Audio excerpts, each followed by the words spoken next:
That project ideally would be combined and would reconstruct those streets, provide a small detention pond on some available right-of-way to the north of Prairie Lane to facilitate stormwater management. We would look at infiltration in that detention pond as well.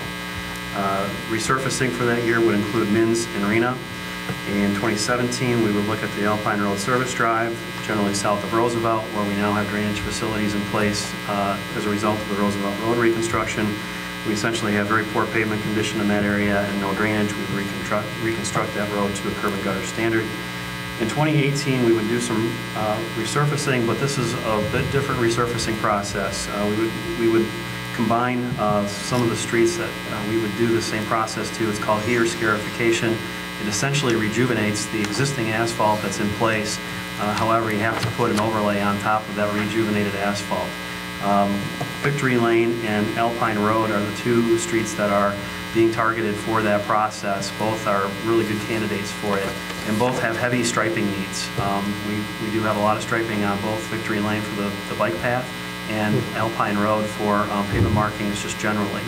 Concurrently with that project, we would look at widening the intersections at Burton Road and Alpine Road and Marlin Drive and the Service Drive to facilitate heavy truck traffic. We have an industrial park up there, and through the years, we need to, those intersections just weren't very well planned, unfortunately. The trucks can make the turns, but they have to swing out into the oncoming lanes. So the idea would be to facilitate both of those things at the same time and provide a brand new driving surface and widen the intersections for the trucks to make the turns. If necessary, we look at Phase 2 McKnight Meadows, which again would be retrofitting some of the dry well with the pump station and the pond. And then finally, Cadet Road between Harlem Road and Huron Drive. That would be coordinated with the 1% sales tax. We have to extend drainage down Scott Lane, down Huron Lane to take care of the flooding that's in those areas. Cadet Road is also a road that does have flooding from time to time, and the pavement of Cadet Road is starting to show its age. So we would do basically keep the curb and gutter in place and connect the dry wells that are in place with storm sewer and provide a new pavement structure. And I should make mention that the resolution does require us to report back, to the board every single year, and also places, these projects on the website for public viewing, just like our 1% sales tax. Tim, do you have anything else to add? Just that the enabling ordinance that established the utility tax established a 50% minimum amount to be applied towards reconstructing roads. So what we have identified here are the base projects. As revenues come in and as we see expenditures play out, there could be room for additional projects, resurfacing projects in future years. That's all. Thank you, Your Honor. Oh, thank you. Is there any board discussion? Trustee Beck. Thank you, Your Honor. I have a question of Chris, actually. I was down in Ramona Terrace, and several people down there are sort of, they see that we're going to do some drainage work on another part of the village. They're saying, well, we've been around for 50 years, and the other place has only been around 10 years. What's up with that? So are we saying that the condition of the roads in McKnight Meadows are going to deteriorate that badly because we can't get the drain water off them any more than it is on Ramona Terrace? To answer the question, we basically have two different funding sources that we're working with. Ramona Terrace was identified as a project that would be done in our next 7-year round with our sales tax proceeds. And in fact, it's the #1 project without a doubt. Colonial is another project in there that also needs to be done, and that is identified as a first-year project. So those projects are roughly $1 million a piece, give or take. So they were included in our sales tax program where we have enough revenues in any given year. We're really dealing with about a little over $550,000, $560,000 in any given year for our utility tax. So we put those projects, we program those projects into our sales tax because they are definitely needed. Well, and you bring up a good point, Trustee Beck, that there's no question that certain roads in the village are worse off and of higher need than many of the roads identified in this schedule. However, we made a policy decision to keep those two programs separate so that there was no confusion as to the dollars coming from the 1% sales tax fund and the mixing of those dollars. We didn't want to be accused of, having a shell game and moving the schedule for the 1% and, shuttling in other projects. So we thought for clarity and transparency in the expenditures that we would keep those two separate.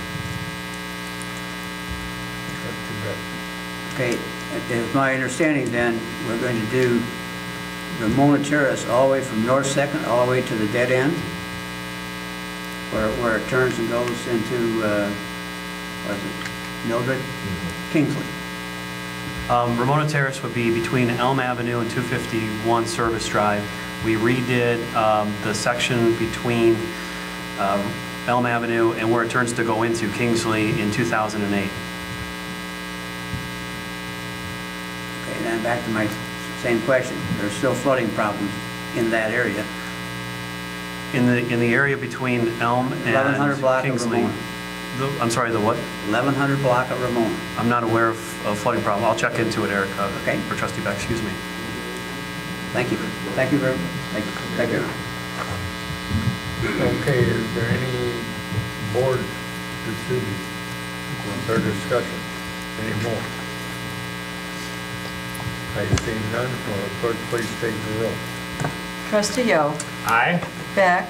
Aye. Boland. Aye. Tammon. Aye. Johnson. Aye. Gentry. Aye. 6 ayes, no nays. Resolution 20-RS13 has been adopted. The next item is Resolution 21-RS13, MFT 2009. I'll entertain a motion. So moved. Second. Motion made, motion seconded. Can I have a staff report? Thank you, Your Honor. We had our motor fuel tax audit completed, and this resolution is just required documentation to show the actual amount of expenditures that were spent back in 2009. That's all. Thank you. Is there any board discussion?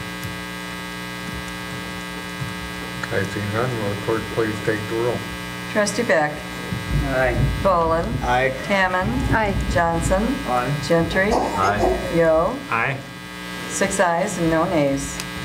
Resolution 21-RS13 has been adopted. Next is Resolution 22-RS13, MFT 2010. I will entertain a motion. So made. Second. Motion made, motion seconded. Can I have a staff report, please? Same as the prior one, this is just a resolution required documentation for the expenditures that were made in 2010 from the motor fuel tax funds. Thank you. Is there any board discussion? I see none. Will the clerk please take the roll? Trustee Boland. Aye. Tammon. Aye. Johnson. Aye. Gentry. Aye. Yo. Aye. Beck. Aye. 6 ayes, no nays. Resolution 22-RS13 has been adopted. The next item is Resolution 25-RS13, support 50-50 split revenue sharing. I will entertain a motion. So made. Second. Motion made, motion seconded. Can I have a staff report, please? Thank you, Your Honor. Senate Bill 1739, introduced in the Senate, expands gaming operations throughout the state of Illinois.